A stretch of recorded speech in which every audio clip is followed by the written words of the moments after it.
Igbo ekene m unu kene nwoke kene nwaanyị nke echi ya azịrị ọ nwanne unu nwoke Igbo ka ọjọọ onye oji Igbo wa mara eji omenala Igbo ebe anyị kwu gbasara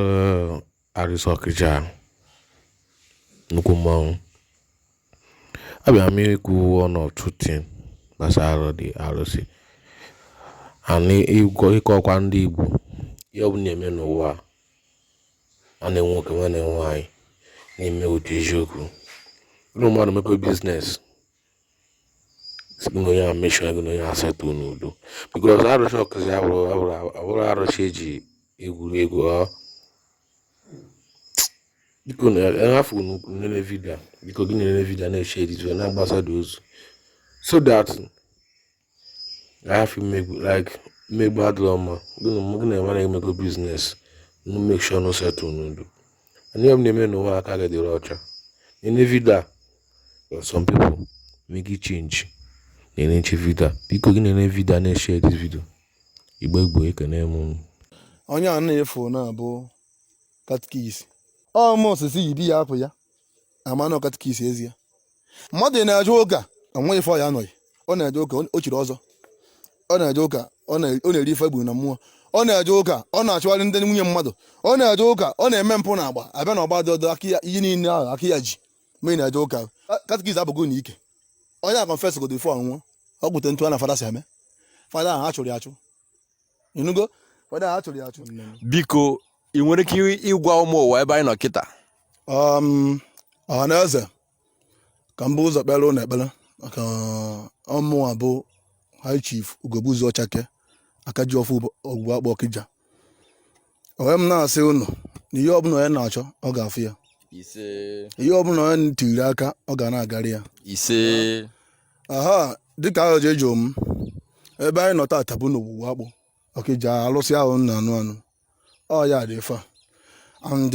anyị baa n'ime ya ka nkọwata ụnụ sọntens ụnụ ga-amanye na alụsị ya ya ka ji bịaba tata okay ọ dị mma because a na-enwe a lot of complications and misunderstanding about this alụsị so anyị ga-alike ka o si gị n'ọnụ pụta so that people will be cleared. Let's go. ịma na ihe bụ n'aka eji enyo nani ya eziokwu ka na-aga bụ ana obi ndị ntụ dị fa ebe akwa ebe enu ị na-aga na ihe afụ mmadụ nọ ya ụzọ akwara akwa bụ ebe a na-ebubakwa sọm n'ime okay ụzọ nke kịta bụ ebe a na-ebuba ndị mmadụ ebe a na-ebuba ndị mmadụ n'ime because nwere onye n'ebe a aka ya kwụ ọtọ most of ihe nọ nga bụ ndị na-eri ego mmadụ ndị na-apụ ụmụ ogbenye ife ha n'ike ndị na-emegide ụmụ ogbenye na ọnwa ya ga-ekwuru ha ndị makwa na ife a bụrụ ife a na-azụ ya ka ji kwuo na o ji nwata were ekwe aka enu akafa bụ ụfụ ọ ga-ewetu akafa so ihe ọ chọrọ ịkọwatara ụnụ tata biko ịma after ka anyị mechara vidio nke anyị mee then a na-enwe many misunderstanding between the comment section because na ụfọdụ na-asị how many aka ji ọfọ ka ogwugwu akpụ nwe na onye bịa ọsịna ya nwa bụ ogwugwu akpụ onye bịa ọsịna ya nwa bụ ogwugwu akpụ nso oke ka m bịa kene ka m jụọ gị ka ịkọwa kenere anyị maka ogwugwu akpụ a maka a lot of people are confused because of ndị na-abịa ebe a onye bịa ọgba vidio ka ịkọwa kenere anyị how it comes about ka akọwatara ụnụ ya ịma na ihe mmadụ ya amaghị akọwarị ya first of all ka m bido gị na nna m bụ Ugogbuzu savụrụ ogwugwu akpụ a n'eziokwu na ezi omume and some of people anyị na-abịa nga na-abịa afụ abịa medi vidio asị na ọfa agba aka ji ọfọ some nna ha emela dibịa some nna ha emela dibịa onwe ndị chukwu tere mmanụ nwe ndị ji aka ha mechata so na-ego ofo si ruo m aka bụ na ime alụsị efu na nwatakịrị amụ tata nwere ike ịbịa bụ nga kpere ekpere pụọ ọkpọkpere mmadụ ọ bụrụ enyi ya nwoke ka ife na ya arụ o nwere ike bịa n'ihu alụsị kpee ekpere pụọ mana nwatakịrị ahụ ya eji ọfọ ọ ga-agbagbu mmadụ akwụkwọ ebe a ọ garịa ọ tụgoro mmadụ arụsị ebe a ọ ga-egbu onye ọrụ maka ọ sị na ọ ji ọfọ mana ọfọ ahụ na-ekwu ife abụọ nna m ahụ bụ ugogbuzu ahụ wee ife ọ kọwatara m n'ọfọ ahụ mmegozikwa n'ọfọ ahụ ka ụnụ fụnanya ọ gwara m sị m yes na ịbịa na ọka na Ubeghe Ezike maka alụsị ogwu akpa na-ekwu bụ alụsị ndị Ubeghe Ezike ọ bụ ọkịja ahụ Ubeghe Ezike nwu ya Ọbaghe Ezike bụ enwe arụsị ogwugwu akpa ọ bụrụ ofu onye nwe ya ndị be ụnụ na-afịa na ogwugwu akpụ ọ bụrụ ofu onye nwe ogwugwu akpụ alụsị Ubeghe Ezike ka ọ bụ aka njekọwatara na mbụ na nwata ya nwere ike bata bụ ebe a ekpe ekpere so nna m ahụ ebe akọwatara m wee gwa m sị m na ọfọ oyi ebi mụ bụ ọfọ si n'aka nna nna ya wee ruo ya nso andụrụnye ya bụbu ọfọ Ubeghe Ezike a bụbu ọfọ ogwugwu akpụ a dịgọzọ nwere ike ịpịchara ofe ya bịa isi n'ọfọ adọmba dị ka ya kama na onye mmiri ada akọ nga ọ na-adị onye ọbụla maka onye ji ọfọ ya mata mpụta ntụ ụwa niile fụ m n'anya ụwa niile laikere m ụmụ ọkpụ niile bịakwa nga amana ugogbuzu ụnọ ọmụ ada bịakwa amakwara m ụnọ ya matara mbọsị ọbụla nna abịa n'ime mmụọ ikpe ekpere ha niile na-ezukọ m ọnụ so ọfọ ahụ ọ kọwatara m sị m na ọfọ arụsị a dị ife a m were ya na ntụ mmesi wee na-arụ ọrụ mụ na ntụ mmesi wee na-arụ ọrụ so ejikwa ya na-arụ ọrụ ọ na-erekwa ntụ o si kwuo so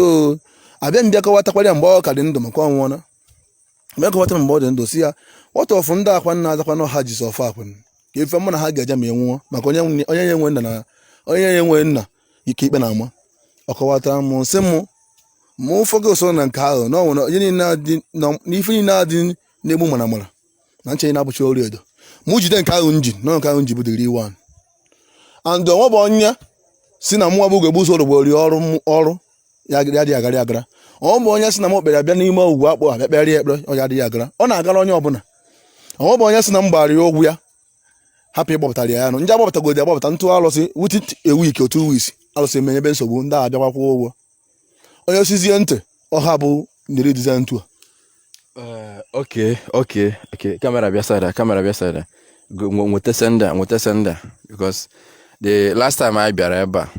we saw something like this but many people still na doubt kwa say na n'ihe a bụ na ọ bụrụ ozu ndị mmadụ ọkweta onye na-ekwu okwu ahụ bụ ndị na so asị na ọ bụrụ ozu ndị mmadụ asị oke nsị biko achọrọ m ka ịkọwara anyị in details this whole thing ka ọ si alụ ọrụ kọwara anyị in details this whole thing ka ọ si alụ ọrụ so that people will not be confused at all. Biko na-ege o si arụ ọrụ bụ ogwugwu akpụ ha ihe eji ọfọ bịa nga yigide ụja ogwugwu akpụ ya egeghị ntị iji rụọ ọfọ ya ka na-ekwu na mmadụ epụta ọsọ n'oji ọfọ na ogu ya bụ ọfọ a na-ekwu bụ ọ bụla mgbe iji bụrụ ọfọ a na-ekwu bụ ọfọ eziokwu ijide eziokwu na eziokwu dị ndụ abụrụ nke gị ma ị bịasị ya asị ka ikpegide onye ngị ya nwere okwu ọnwa abụrụ nke gị mgba na ndị efu nga na alụsị gbusiri na bụ sọ m ya ka onye nke efu ọ na-eme ọfụma onye nke in particular nwaanyị dị ife a so ọ na-eme ọfụma ọ nwere omube n'Ọnịcha ebe a ọ taa aka ife ọ na-eme ebe ọ nwere big saloon ebe a na-akpa isi ọ bụkwa saloon ndị achịkọta ekwe ọnụ nya big one o nwere nke bụ iji nga ete ego mmiri n'isi ozugbo gaa ya gị site gọọmenti ọ na-arụ ya so o nwere omube so a na onye a mechara mee free maka onye a na-agbara ya mbọ onye bagbu ya akwụkwọ na-agbara ya mbọ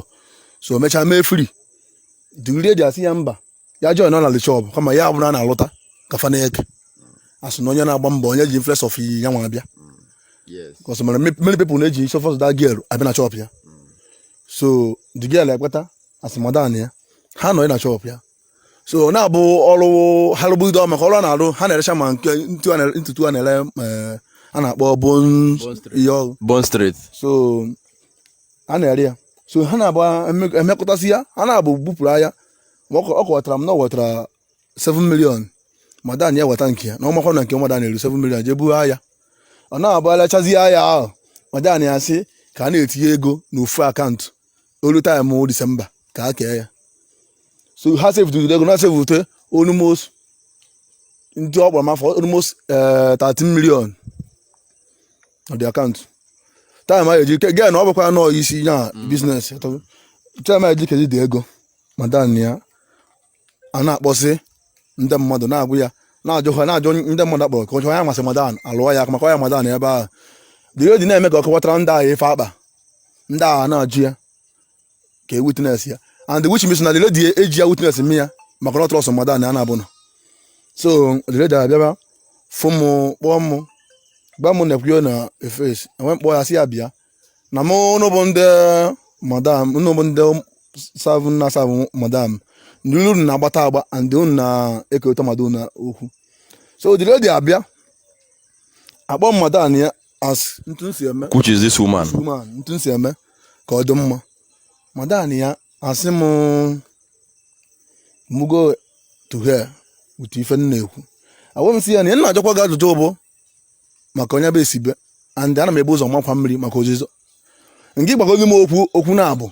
ihe mere na ihe abụ ezi ya nweta na-asị na ọnwa enete na ọ ga-ekwu with the gods. Agwa m si ya ihe ikwu dị fe a ya bụ na iri ego nweta ya ezi ya kọsị ndị a na-esi n'olu okwu mmadụ mara obi okwu mmadụ kwuru ka eji ama obi okwu n'anya. Ebe m bịa savụ ya akwụkwọ to second ka m kpọkwa ya second one nye ya akwụkwọ onecha akwụkwọ m ọbịa za akwụkwọ mbata edere date I still call him the second one the third one again ka ọ bịakwa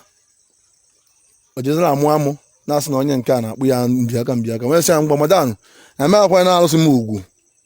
kpagharị mmụọ na-ejiri ozi ugwu na m ka ntizere mmụọ nke ọfụ n'anya ya nwa amụcha m na fon nke otu fon nke na maketa kwụ ya na ebe a enwee m bịazie baa na be nna m na-abụ ugo gbuzuo bụkwa be m wee jebe bute ọfọ ahụ nna m gwa m ọfọ ahụ na-abụta ire anaghị ahụ mana nwere nji bupụta ya tata ka afọkwa ya esi na ọfọ ahụ dị ire bute ọfọ ahụ bupụta na alụsị Ọkịja bụ alụsị obodo Ezike bụ Ogwu Akpụ bụ nke anyị wee nkwuo n'ime ya wee sị ya na kemgbe si savụ bịa na mmadụ agba m udokwu nwanyị agwara m and na mmadụ agbasogba m iwo ntu ose kpasị m iwo be marịrị becha arịrị ahụ fichaa anya wee sị ya na ọ bụrụ na ome nwaanyị ife asị nya gbukwa ya egbu ka mmadụ na-ekwu eziokwu asị nya ọ bụrụ ome nwaanyị na ọ gaji afọ na ụnụ bụ alụsị a na-arụzi ọrụ na onye erigogo isi ume my brother nna agwa gị na ewere m dị ọfọ mee ntu nna m si kwu m mee ịmara ọ bụ ife nye ka a na-akọwa arụsịma wee jide ya jidekwu ya asị ize ka ọ dị woman na-ebu nwa n'afọ ọkpọ na oleriju afọ. Okay, iwe after ka imechelu ife ime alụsị abịa jide this woman ọ dị ya ka ọ na-eripụta ahụ maka na ọ ya bụ alụsị abịa first time dozie ga ahụ edozie mee gị na-amụke ọ bụrụ na ị tara arụ o mee gị ibu so ọkpọnọ mgbe ahụ nwanye ọkwa arụsị part of arụsị m ruo mgbe ụkwụ ya zabaziri and the more ihe wutere m bụ na o were n'ego niile ahụ o ga-eji setụrụ nwa ya nwaanyị je wetara iti onwe ya kpọzie wee chikwanye ndị dọkịta narị ya ego. Sorry eweniwe that time ọ chọpụtara na arụ ya na-azazi aza ka o jebeziri ụlọ ọgwụ but ọ bụ na ọ bịara ebe a that time alụsị m ji ahapụ ya mana o were jeje n'ụlọ ọgwụ dọkịta amechisi ya ọbụla mechazi ya ọbụla ọzọ tiri ya ọbụla ọzọ ntụ asị ha ngị ya maka o mechakwara mgbe alụsị m bịazi bịa ọfụ ndozie nọ alụsị m jizi ya tenkobo nwụzi ya and a na-agba aka afụ nwata eze a na-agba aka chife na-ata arụ ego ị ga-eji setụrụ nwa be gị inwezi ya ego ị ga-eji chekwa onwe gị solution na alụsị iji rozi ka ezi ife ịchọrọ ka mee mgbe a ka o ji sekpuru ọha na wee gwakwa ọha na eze wee kọwatara ha gwa ha na ife mmadụ ya amaghị karịrị ya and si esi na ngọ na omenala Igbo dị rio mgbe ya mụ abịakwa ihe o kwuru adị m mma n'obi that night ahụ m chọrọ ka m bịa maasị ya m bịa n'iwe da mmụọ maasị ya ka gba m no give up mgbe ahụ sị ya na ọ bụrụ mmadụ Igbo na alụsị Igbo mana onye ọbụla ji nganga nwa alụsị na-ejikwe nganga egbu ya like akpọ mmadụ arụsị but na ya nyere report against somebody akpọ the person abịara unu nwere ike ije meet the person mba onweghị ya mbụkọsị mara onye ọrụ o nwere ife ije iji miti afọ ịma bụ iwetara mbịa na-aga aga bikos mụa enwere m ajọ obi ana m aga ka ndoziri mmadụ na-abụ okwu ya ka ndị Imo steeti a ma edozi fa okwu dị mma so mkpọ onye ọrụ na fon for first time onye kpadị na alụsị o ya bịa ka kpee ya na mmadụ so ozi okwu ikwuru mgbe nke ahụ mkpọrọ gị ka m meji savụ gị akwụkwọ and akwụkwọ ahụ savụrụ gị abụ arụsị jebe ọgụ da moment na ọka makwa na ya si ka iji maka akwụkwọ ahụ bịakwa asa akwụkwọ ahụ ikwukwu ọzọ aka otu gị ivi circumstance again ihu ebekwa nke ịbụọ nke ịbịakwa nke ịtọ ọ mere ịbịazie nke ahụ mara m yes n'ihi na-esi ngọ mgbe aka ndị bupụta ọfụma ahụ. But that time o ji that woman ụgwọ that girl nwa ọrụ ya ụgwọ ọ bụ na ọ bịara ebe a kee the grace a ga-enye nwe to get back the money. Nwanne m ya dị n'ime ya bụ onye bịa na-alụsị ebila ka gbapụtara ihe gị and ọzọ dị ka ibi ya bụ na onye nwere mandị rie ego mmadụ ọ ga-enwekwa nga ọzọ o si dị mmadụ agha nakọta na oricha na ọhụụ ego mmadụ dị complete ego nwere nke iji agbapụta ife mmụọ na-enye edebe ma ọ bụ na ijiri ọma bịa ihe mụ na-edebe pụkata mpe ya bụ na ọhụ emu ntu mana nna afụ na iri na-agba kpata first time mkpọ gị na fon onye ga-enye 3 weeks ya weta alụsị egbu oge adịghị asị ndo adịghị egbu oge bikos onye iji ụgwọ ya n'idi ego karịa gị ọ bụ na ị nwa ya dị nwa data ego ada moment tra ya chọọ gị ihe ebite kwụgodo onye ahụ ụgwọ ọ dịchọ ihe yere kwụgodo onye ahụ ụgwọ bikos nọneke wuridi ego by the grace of God before next week a ga-akwụchado ụgwọ ma kwụọ m nke m. So okay, a na-akwụzi the lady ụgwọ ya na na-akwụzi ya ụgwọ ntụsi ona afugonian ife akara ime peacefully. Expenses nye the lady meziri ebe azụ maka na ọ ya bụ imecha expenses gị dekwa n'akwụkwọ ihe na-ese cheki ya ihe ọ bụla ime na chara anyị mma ọ na-anya n'iyi ọsị abụgo 10 naira ka iji gote ọjị ị ga-light am for book. Kedu ife ị nwere ike ịgwa ụmụ Igbo na-ege ege ntị ma ndị ji mmadụ ụgwọ kịta na-ekiri ha na-eme kịta? Ife na agwa ụmụ Igbo bụ ọnwụ ya bụ iji ụgwọ nwe ya bụ iri ego mmadụ ijide mmadụ ụgwọ onye ahụ n'iji ede ego tara ya n'ihe for fit ọ n'inye ka complete gosi ma gosidoro onye ahụ iji ụgwọ nwere ike jidekwa mmadụ chọkọ weta ọbụla nke ahụ iji akwụ onye ahụ ụgwọ tara ya nụ na afụ ụmụnne unu n'anya unu mee biznes kee na ọfụma ọkwa eke ọfụma butere katakata mana ịgazizikwe ntị na ịpụta n'ụwa iri ego mmadụ ana obi unu dị ya ebe akụ unu na-anọ ọ isizie na onye enwe onye ga-akwụkwuru ya onye ọ ga-akọsara onye ahụ ndị agha efu na-ejide nọmba anyị bikos a na-amụ ọgaranya na nwere ike gba ọgaranya ibi ya akwụkwọ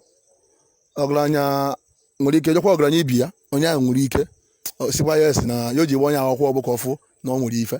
ọ nwere ike forgive onye ahụ ma ọ bụkwa mụnwa ahụ mma forgive ọkwa maka onye a na-abụ nwere ike forgive ya mana ọ bụrụ ogbenye nwanụ nke ọzọ esi weta ihe onye idebo ka that money apụta ka o tigo na business nye nyekwa ya ego ọzọ Because only did ya. yes inugo so ịbịazie mmụọ abụzi chief priest esizie ka mụ na gị kwuruzie ma onye gbara gị akwụkwọ anọghị ma abafụ eziokwu na ke ntụ ya bụ mmadụ gba akwụkwọ ibukọsiri ego ịma na iji mmadụ ụgwọ bikọsiri ego na-enye chief ị na-enye na nkịtị ị na-enye abụ ego ọjị because nwa amount of money ị enye m mma ejekwuru kwere na ihe ọjọọ ọ lesi kwuru nke ọma ma ọ bụ na ka m bịa kwere gị n'ihe ọjọọ mba ọ na-egbukwe ndị Ọkịja Biko ke maka ndị nke anọ gasị ebe a onye a na bịa bụ onye tọchi enwere ke n'ezi ebe ahụ onye a na-efu na-abụ catechist. Ịma na ị kwuru the last time many people thought no a thing of mockery ma ọ bụ na ị just na-ekwu nnọọ ka ikwube nnọọ. Are you really sure? Ọ nọkọta nọ nsị na arụsị mgbu catechism arụsị m egbu ya arụsị mgbu ya ịchọ ọ na-abani ya ebe a nọkwu ya na bani ya nsị mmadụ sendere m gata na ya sendị buziri m ya ọ bụrụ na m sị ya sendị mgbe na senta bani ya ifu ya na pichọ ọ mụ osisi yibi ya apụ ya ama na catechist ezi ya e nwere ọsọ mfada na-eri ego ndị mmadụ nwee ọsọ catechist na-ari ego ha na-egbubasị ọ dị adọ fada o nwere ọsọ mfada na ndị mmadụ anafa wee sọ catechist na mmadụ anafa ya ka ihe gburu ya nke a na-abụ okwu anakwa bụ onye gburu catechist nke asị igburu ya maka na mmadụ na-eje ụka onweghị ife ọ ya anọghị ọ na-eje ụka o chiri ọzọ ọ na-eje ụka ọ na-eri ife egburu na mmụọ ọ na-eje ụka ọ na-achụgharị ndị nwunye mmadụ ọ na-eje ụka ọ na-eme mpụ na agba abịa na ọgba dị ọdọ aka ya ihe niile ahụ aka ya ji mgbe ị na-eje ụka why can't you ifolokwa emekwana ihe e nyere ndị ụka bụ 10 commandment ma anyị nwa bụ ọdịnala anyị nwecha 140 commandment mana data na ha nwe ọnwa nke a na-ekepụni ha na-adakwa iwu ahụ isi onye ọbịa ka nwe ihe ọ na-agbagharị ọsọ isi ka aja na arụsị asị na a na-eje arụsị isi ka aja na blessed sacrament abụkwa nkefa asị na aya eje na ajiba nkwupụta ahụ ị na-eme bụ nke nwa ịmakwa ya esi na ihe abụ abụ ana gị bịa nwere isi na ihe anwụ kachakwa na ụlọ ụka nwekwa baịbụl ịjụ na ihe anwụ ka ezi ka esi mana ana gị onye nke a ji nganga nwa arụsị arụsị ewere nganga gbuo ya pọm katikis ka ọ bụ onye a confess go before ọnwụọ ọ gwute ntụ a na fada si eme fada ahụ a chụrụ ya achụ onye nke efu na alụsị mgbu kwuru na a na fada planụ ka e were ana rụọ ya ife mana fada sịkwa ya kwadobere ya eje n'igwe mana ọ chezi ka ọrụ ihe na ana ya onigwe ọrụ isi ose akwado ya ka ọ rụzie ya ọ rụzie ife a ka anyị niile wee na ka ha bụzie income ha ka wezie nke na arụzi ada onda fada apụkwa na ya ihe nna agwa ụnụ ya efu na onye ọbụla kwụba aka ya ọtọ onye ọbụla kwụba aka ya ọtọ bụ ife unu asị na ka unu rie ego nwa ogbenye jee n'ọnụ ka ji na-echiribe eze asị ka ọ bụ not you are blessed ya akọwa you to blood of Jesus abụrụ na awuwe akpuo ọ bụrụ na alụsị ya ihe mma bụ kwụba aka ọtọ kwụba eziokwu ọtọ fa alụsị ntasị efe alụsị abụrụ ife ọjọọ inugo ma ihe gburu onye a bụ issue of land maybe na ya na father collide to take people's land 21 plots of land ọ dịrọ mma biko mana ofu ihe nchekwa egwu ọnụ na-abụ ka efu na ndị a dị extra wicked nwata a na-ada ana aka napụ ana bụ nwata nne ya nwụrụ anwụ nne ya nyefere ana ya bụkasị nne ya gụrụ ana mgbe ọ dị ndụ gụọ ana ya ka fada na katikis na-adọgharị mana a na-abụgo n'ihu ike nwata ahụ kịta na mụ na nwata ahụ dị mma ana nwata ahụ na-anya ihe nji gbapụtara ya dị ana because onwere ife ọ na-eme a na-abụ ori em ha nwụrụ and nna ya hapụrụ ya wee nwụọ ọ bụrụ onye nke azara mgbe ka ọ ya anwụ agba m onye nke asị ya bịa ka ịzụrụ ọnụ ọsị na ọ na-eje na alụsị so onye ọbụla kwụba aka ya ọtọ a sị onye ọbụla rụba ọrụ mana ọrụ ị na-arụ akara n'ọrụ ị na-arụ ya ọma ị na-arụ onwekwa ya dị perfect o oke nna biko ewe n'iwe isi na ozu mmadụ ka na-afụcha ebe a ozu ka ị na-afụ ife ahụ ndị na-ebe a bụ ndị mosofiri ndị na-ana mmadụ anya ya ọ ndị na-eri ego mmadụ ndị na-adị ebe a bụ ndị agha ama ihe eji debesa ndị nga bụ ndị agha ama yes n'okwu a na-ekwu okwukwu ka a na-agba nkiri ọ na-ebu ntụ onye asịbụ katikis ana ịna anya ọ nwere onye akpọta o nwere ụmụ nwanne eje ụka akpọtara ebe a obe na-enyi ya ọwa njọ ya ịma onye dị ya nke ị na-enyi ya ntu ahụ ọsị m na iwe adịka ihe onye ọma sị nya sị na onye ịma ịkwa na ọdịka ọ katikis ụnụ dị ya ịkwa na ọdịka inugo ifgosi egbu ya nkiri ahụ ọ ka ya tapụ ndị ahụ ebe a onye ọbụla sị na ọ na-ekwe okwu ilu ka ọ na-adụ so that a na-agba ya vidio ka a na-ese ndị ka ụmụnne ya na-afụ ya ọfọ gị a anyị na-edere ọfọ gị a so ihe a bụ ogwugwe akpụ ogwugwe akpụ ọbaha ezike dịka ntu si kọwata na nwata ọbụla na ọba ezike ya bịa ekpere nga mana o nwere ọfọ eji aga ọfọ ahụ eji abịa na ogwugwe akpụ afọ asị na odibịa ka ị na-eme nna gị ya enwerala ọfọ o ji fedị mmụọ oge ebi gị ya eji na-eme and ka ịgba ọfọ ahụ ya ewebe aka ji ọfọ inugo nna m biri nya bụ ọfọ mgbe nke ọta ka o si dị mana ogwugwe akpụ ọbaha ezike ka ọ bụ Okay, so Ogwakpo is a general shrine. Yes, general ọba anọ Ọkịja nwe ọba ezike enwe ya ntụ nsi akọwasịgo m ihe mbụ na anọ nwere ọfọ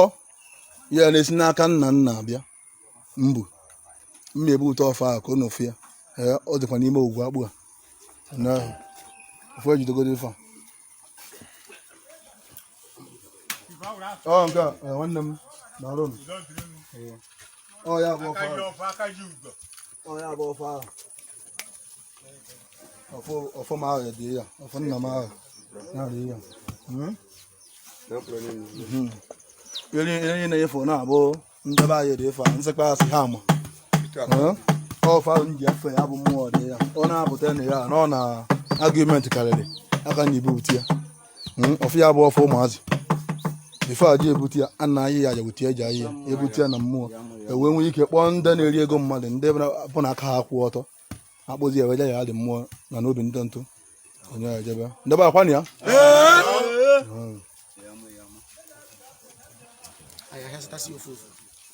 ewere asị n'obi mmanwụ mmụọ na-apụ apụ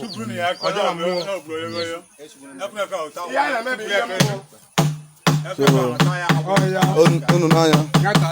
unu afọ na ụmụnne m ụmụ m